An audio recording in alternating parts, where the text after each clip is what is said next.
자식을 향한 부모의 마음은 언제나 같습니다. 조용한 새벽 기도하는 부모의 모습은 늘 한결같지요. 잘 되기를, 행복하기를, 무사하기를 바라는 그 간절한 마음. 오늘은 그 마음을 따라 부처님의 가르침을 들려드리겠습니다. 기도란 무엇일까요? 그저 두 손을 모으고 말없이 아이의 이름을 떠올리는 일. 그 작은 행위 안에 부모의 모든 인생이 담겨 있습니다. 자식을 향한 마음은 누구도 헤아릴 수 없습니다. 부모는 늘 자식을 걱정합니다. 밥은 잘 먹고 있는지, 친구는 있는지, 마음은 괜찮은지, 이 모든 것을 아무 말 없이 매일같이 떠올립니다. 말하지 않아도 압니다.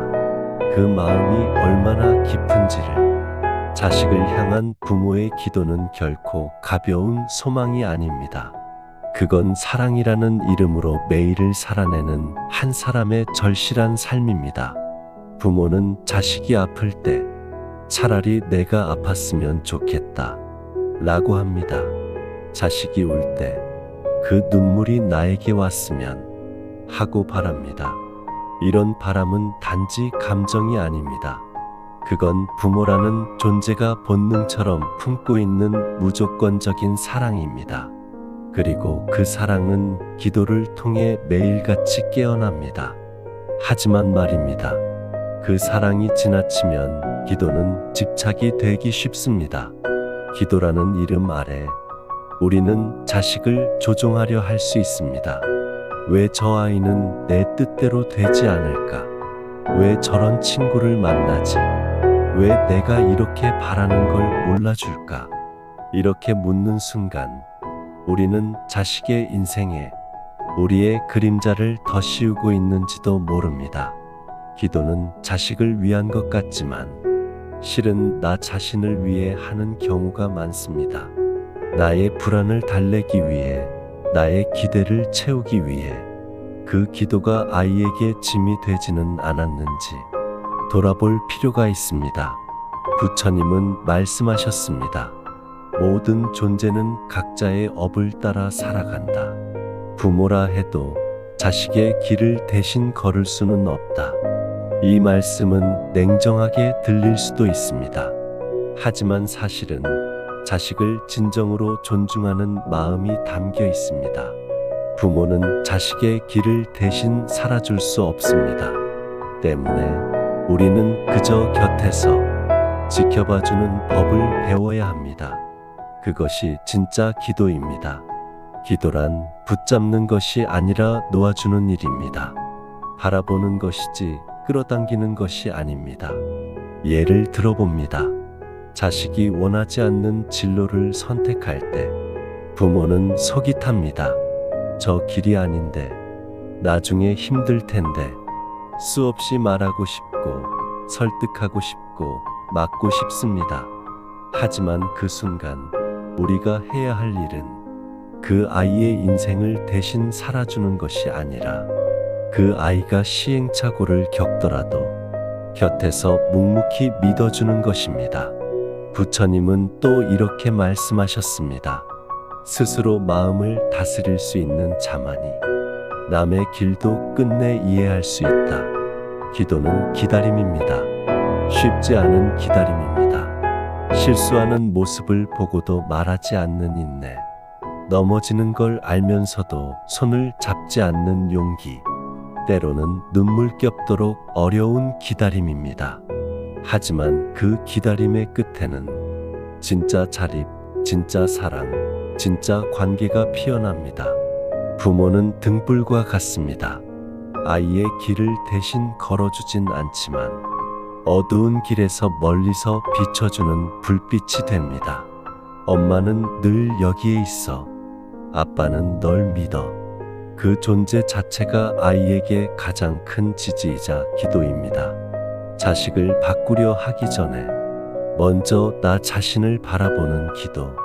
이게 진짜 시작입니다. 내 안의 불안, 집착, 조급함을 먼저 들여다보는 수행. 그렇게 나의 마음을 다스리면 자식을 향한 시선도 부드러워지고 기도도 고요해집니다. 그 고요한 기도는 말없이 아이의 삶을 감싸줍니다. 기도는 멀리 있는 것이 아닙니다. 매일 아침 밥을 차릴 때, 그 아이가 웃는 모습을 떠올릴 때, 잠든 얼굴을 보며 다정히 이불을 덮어주는 그 순간, 모두 기도입니다. 그 순간순간에 축복이 쌓여 마침내 자식의 삶 속에 뿌리 내리는 것입니다. 그리고 어느 날 그 아이가 성장하여 말합니다. 나는 사랑받고 있었어. 지금 와서 알겠어. 그 조용한 기도가 내 삶을 지켜주고 있었던 거야. 이 한마디를 듣기까지 우리는 오래 기다려야 할지도 모릅니다. 하지만 그것이 부모의 길이며 기도의 길입니다. 기도하는 마음이 깊어질수록 우리는 자식의 삶을 지켜보는 부모이자 스스로를 돌아보는 수행자가 됩니다. 부처님께서는 말씀하셨습니다.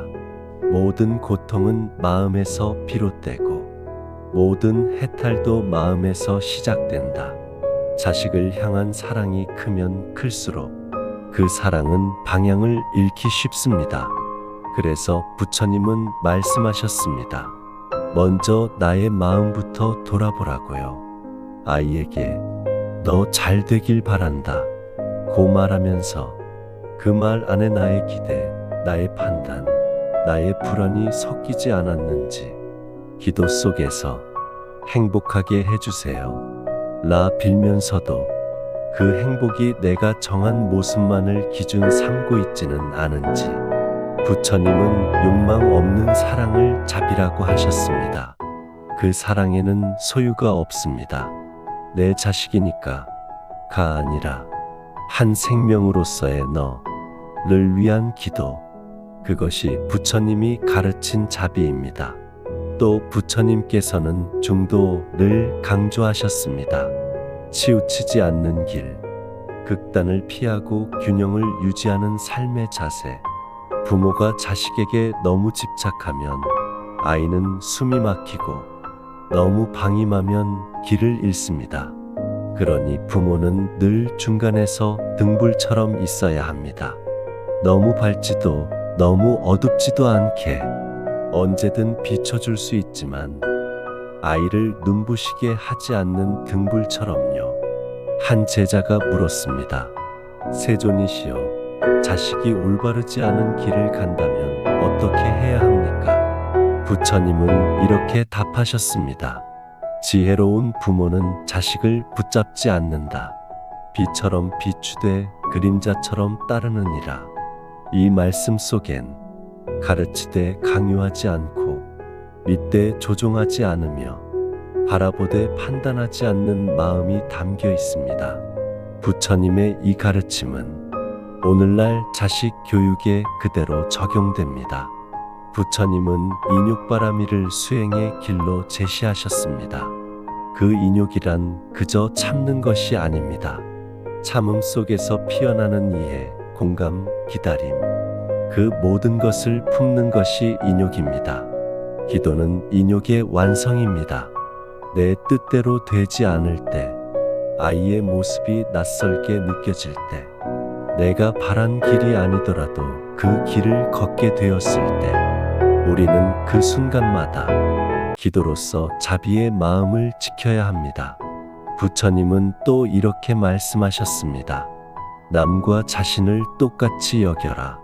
자식의 삶을 내 삶처럼 여기지 말고 그 자체로 존중하라. 아이를 내 분신으로 보면 우리는 쉽게 상처받습니다. 아이의 실패가 곧 나의 실패 같고 아이의 고집이 곧 나에 대한 저항처럼 느껴집니다. 그러나 아이는 독립된 존재입니다. 부처님은 모든 존재가 스스로의 법을 가지고 태어난다고 하셨습니다. 그 법은 누구도 대신할 수 없습니다. 그러니 우리는 수행자처럼 조용히 지켜봐야 합니다. 말보다는 눈빛으로, 간섭보다는 기다림으로, 조언보다는 신뢰로. 기도란 결국 내가 먼저 평온해지는 일입니다. 내가 흔들리면 아이는 더 깊이 불안해집니다. 내가 고요하면 그 아이는 언젠가 내 마음을 기억합니다. 수행이란 누군가를 바꾸는 것이 아니라 자신의 마음을 정화하는 것이다. 부처님의 이 가르침은 기도에도 똑같이 적용됩니다. 우리가 기도하는 이유는 아이를 바꾸기 위함이 아니라 그 아이를 바라보는 우리의 시선을 바꾸기 위해서입니다. 기도가 깊어질수록 우리는 덜 말하게 되고 더 많이 믿게 됩니다. 바람은 꽃에게 말하지 않지만 그저 지나가며 피어나게 한다. 진짜 사랑은 말이 아닌 향기로 전해진다. 기도도 그렇습니다. 말이 많을수록 흔들리고 침묵이 깊을수록 전달됩니다. 오늘도 아이 곁에 조용한 향기처럼 머물러주는 당신의 기도가 있기를 바랍니다. 우리는 자식을 향한 사랑을 기도라는 이름으로 오래도록 이어갑니다.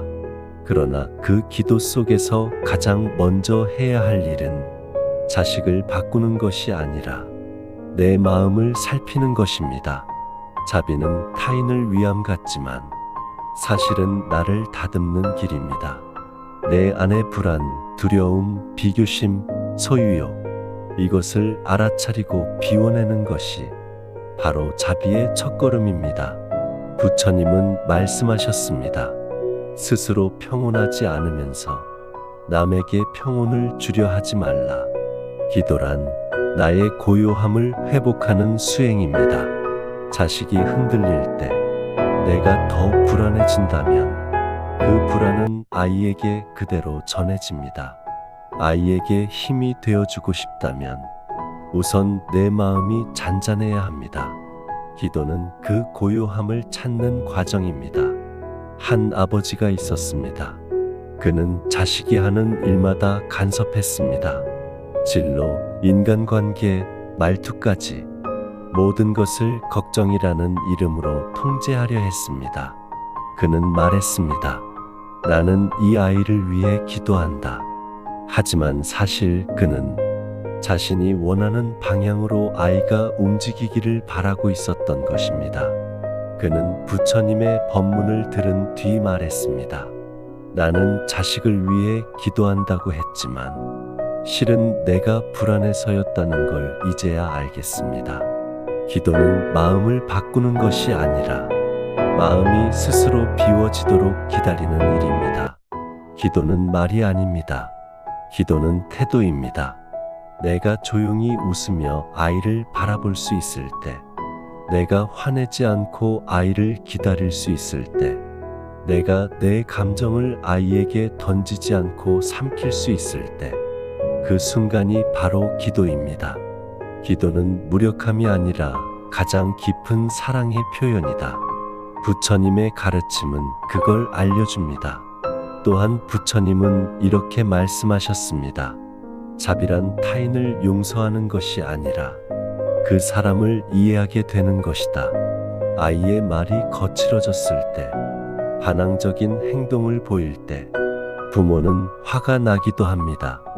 하지만 그 감정 속에서 한 발 물러서 보면 그 아이도 나름의 상처와 혼란을 안고 있음을 알게 됩니다. 기도는 그 아이를 바꾸는 게 아니라 그 아이를 이해하게 만드는 시간입니다. 우리는 자주 묻습니다. 이 아이는 언제 철들까? 내 기도는 과연 닿고 있는 걸까? 하지만 시간이 흐르면 알게 됩니다. 기도는 바로 나를 철들게 하는 시간이었다는 걸. 기도 속에서 부모는 자신도 몰랐던 상처를 마주하고 기다리는 법을 배우며 끝내는 그 고요 속에서 스스로를 치유합니다. 자식은 어쩌면 부모를 수행하게 만드는 스승인지도 모릅니다. 부처님은 고요함 속에서 자비는 피어난다고 하셨습니다. 마음이 조용해질수록 우리는 더 선명하게 아이를 바라볼 수 있습니다. 그 아이의 눈빛이 흔들릴 때, 그 말투가 날카로울 때, 그 이면에 있는 두려움과 외로움을 볼 수 있습니다. 기도는 바로 그것을 알아차리는 눈입니다. 하루에도 몇 번씩 마음이 요동칩니다. 잘 키운 줄 알았는데 왜 저럴까 싶고, 내가 뭘 잘못했나 하는 죄책감이 엄습하기도 합니다. 그럴 때마다 다시 돌아가야 할 곳이 있습니다. 내 마음의 고요. 기도는 매일같이 그 고요로 돌아가는 훈련입니다. 그 고요가 아이에게도 고요를 전해줍니다. 내가 지금 침묵하고 있다는 사실만으로도 아이에게는 위로가 될 수 있습니다. 자식에게 가장 큰 기도는 내가 늘 곁에 있다는 것을 조용히 알려주는 것입니다. 아이의 선택을 존중하고 아이의 실패를 비난하지 않으며 무언가를 강요하지 않고도 한결같이 머물러 주는 것. 이것이 바로 불교에서 말하는 자비의 실천입니다. 부처님은 이렇게 말씀하셨습니다. 세상을 고치려 하지 말고 자신의 마음을 고요히 하라. 그러면 세상은 저절로 고요해진다. 오늘도 우리는 아이를 바라보며 기도합니다. 하지만 그 기도는 점점 아이를 위한 것이 아니라 나 자신을 정화하는 시간이 되어갑니다. 그리고 그 끝에 진짜 평온이 있습니다. 오늘 하루 기도하는 그대에게 부처님의 자비가 머물기를, 아이의 걸음걸음마다 그대의 고요가 함께 하기를. 이제 그대의 기도는 아이의 삶 속의 작은 향기가 되어 언젠가 은은하게 피어날 것입니다.